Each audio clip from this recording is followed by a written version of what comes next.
to now, we've talked about graphs for quantitative data. So these were the numbers. We talked about histograms, polygons, ogives, stem and leaf plots, and then more recently, box plots. Today, we'll talk about graphs for qualitative data. So these are labels and categories. Usually, these are going to be words. So here I have colors. Right? These are colors of M&Ms. So colors are words. So this is going to be qualitative data. The first thing I'm going to do is I'm going to summarize my data using a table. Right? So distribution is just another word for make a table. So I'm going to start here by listing out all of my possible data values here. So all of my possible colors. So I have yellow, orange, brown, green, blue, red. Right? So I'm going to list out all my possible colors. Yellow, orange, brown, green, blue, and we said red. Okay, now I'm going to find the frequencies.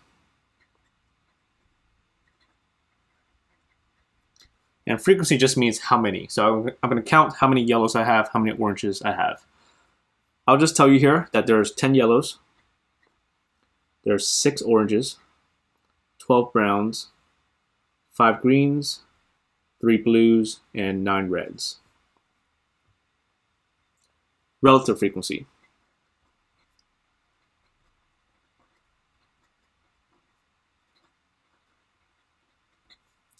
I know there's 10 yellows, okay?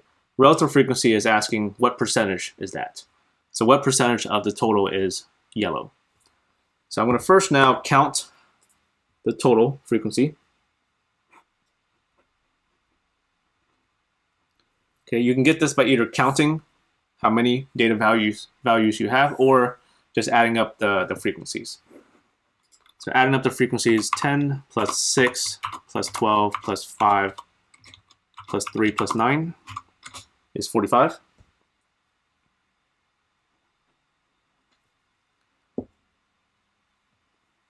So 10 out of 45 is yellow. Okay, 10 out of 45 is 0.222, rounded through 3 decimal places here. 6 out of 45 is orange. And 6 out of 45 is 0.133. Remember that these are really percentages, right? So 22.2% of the colors are yellow, 13.3% are orange. And then let me tell you the rest here. So 12 out of 45.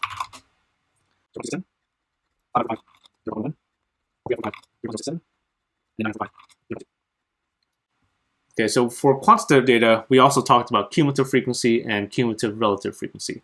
So it doesn't make sense to talk about that here because cumulative frequency would mean you're adding 12 and then everything before it, right? So before, the word before means that things are in order. But when we're talking about colors, there's no order to colors. So it doesn't make sense to add up all the colors before brown, right? So what does it mean to be before brown? So it doesn't make sense here to talk about cumulative frequency or cumulative relative frequency. The main graph for a qualitative data is going to be a bar graph. So I'm going to put frequency on the y-axis. Frequencies go all the way up to 12 here. Let me count by twos. 2, 4, 6, 8, 10, 12.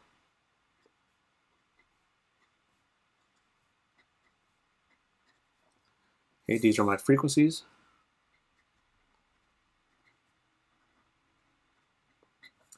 And I'm going to represent my frequencies using bars. For yellow, frequency is 10, so I should have a bar of height 10.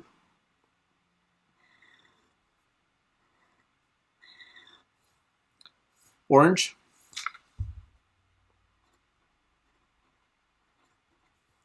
should have height 6.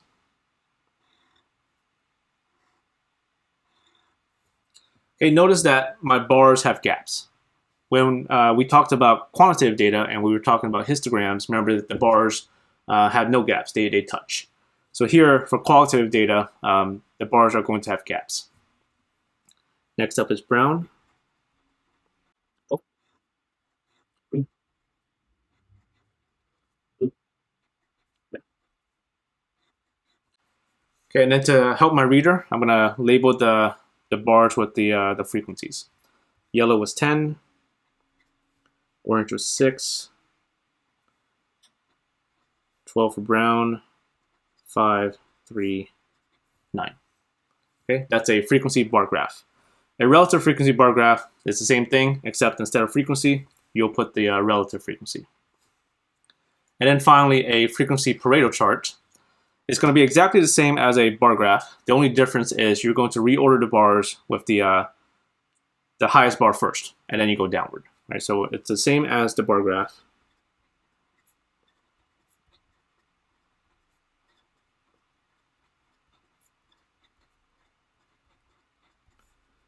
Except you're going to put the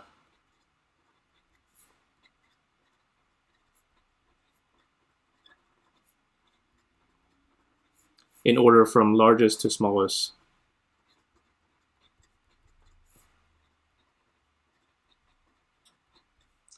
frequency.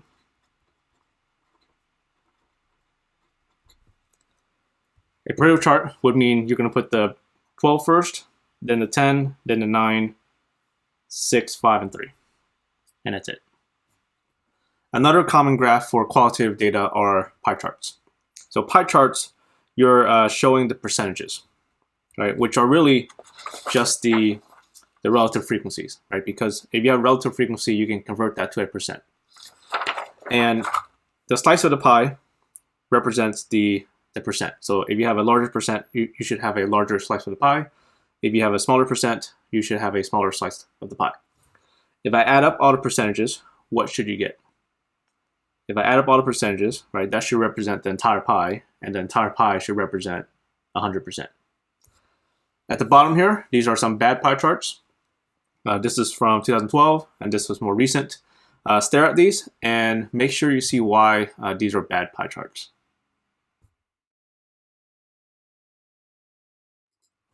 Okay, so we'll end this unit talking about graphs that deceive. So if you're trying to deceive people, this is how you do it.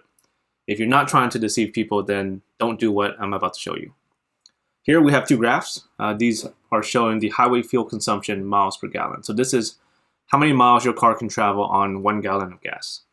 So the higher the bar is, the more efficient your car is. The farther your car can go on the same amount of gas.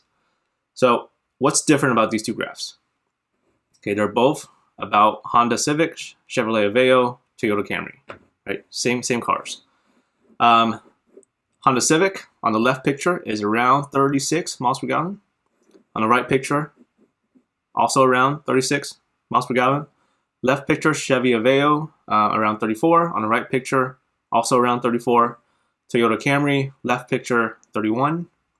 Right picture, also around 31.